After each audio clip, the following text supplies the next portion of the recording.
ప్రభునందు ప్రియమైన జయహోజర్లోని spiritual prayer team members అందరికీ నా హృదయపూర్వక వందనాలండి.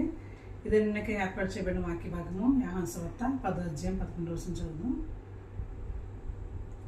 నేను గొర్రెలకు మంచి కాపరి గొర్రెల కొరకు తన ప్రాణం పెట్టును.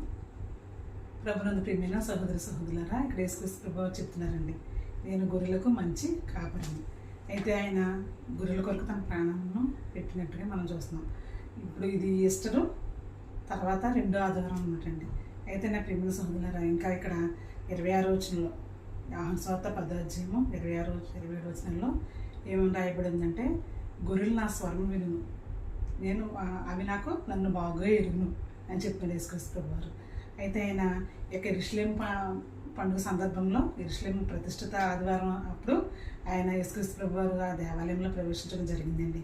అక్కడ యూదులైన వారు వచ్చి, అసలు నువ్వెవరు మాతో చెప్పు అని చెప్తున్నారనమాట. అయితే యేసుక్రీస్తు ప్రభువారు ఆయన పుట్టిన మొదలుకొని ఆయన అనేకమైన సూచక్రియలు మహత్కార్యాలు చేశారండి. ఆయన పుట్టుకే ఒక అద్భుతమైతే ఆయన అనేకమైన సూచక్రియలు చేశారు.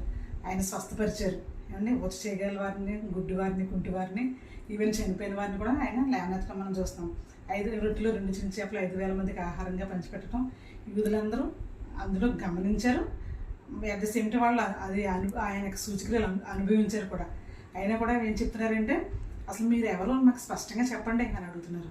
యేసుక్రీస్తు వారు ఇక్కడ అంటున్నారు, నేను చెప్పినా కూడా మీరు నమ్మరు, కానీ నా గొర్రెలు నా స్వరం వింటాయని చెప్తున్నారు ఆయన. నా ప్రియమైన సహోదరులు, నేను వాటిని బాగా ఎరుగుదని చెప్తున్నాడు. ఎందుకంటే నా చేతిలోంచి ఎవరు కూడా ఆ గొర్రెలను విడిపించలేరని చెప్తున్నాడు. నా యొక్క తండ్రి చేతిలో నుంచి నా వెనక నా తండ్రి ఉన్నాడు. నా తండ్రి చేయి బహు బలమైంది. నా చేతిలో నుంచి కానీ నా తండ్రి చేతిలో నుంచి కానీ నా గొర్రెలను ఎవరు కూడా విడిపించలేరని చెప్తున్నారు. నా ప్రియమైన సహోదరులారా, ఈరోజు ఆదివారం అండి. విశ్రాంతి దినాన్ని పరిశుద్ధంగా ఆచరించమని దేవుడు మనకు ఆజ్ఞగా ఇచ్చారు. అయితే యేసుక్రీస్తు ప్రభువారు మన కొరకు ఆయన తన ప్రాణాన్ని పెట్టారండి. పెట్టినప్పుడు కూడా ఆయన అంటున్నారు ఇక్కడ, నా గొర్రెలు నా స్వరం వింటాయని చెప్తున్నారు.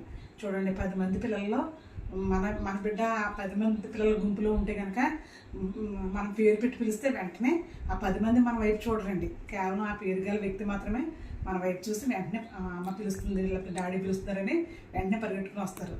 అదేవిధంగా మనం ఇప్పుడు దేవుని యొక్క స్వరం, దేవుని యొక్క వాక్యం వినపడుతుందంటే కనుక తప్పకుండా వేగిరపడి వచ్చే బిడ్డలు ఎవరంటే యేసుక్రీస్తు ప్రభు వారి యొక్క రక్షణ పొందుకున్నవారు మాత్రమే ఈ యొక్క ఆదివారాన్ని తప్పకుండా మంచిగా వాళ్ళు ఆరాధించే ధన్యత వాళ్ళు కలిగి ఉంటారండి. నా ప్రియమైన సోదరులారా, అందుకనే హెచ్కేల్ భక్తుడు చెప్తాడు, హెచ్కేల్ 34వ అధ్యాయంలో కూడా సేమ్ అదే విధంగా ఉందండి.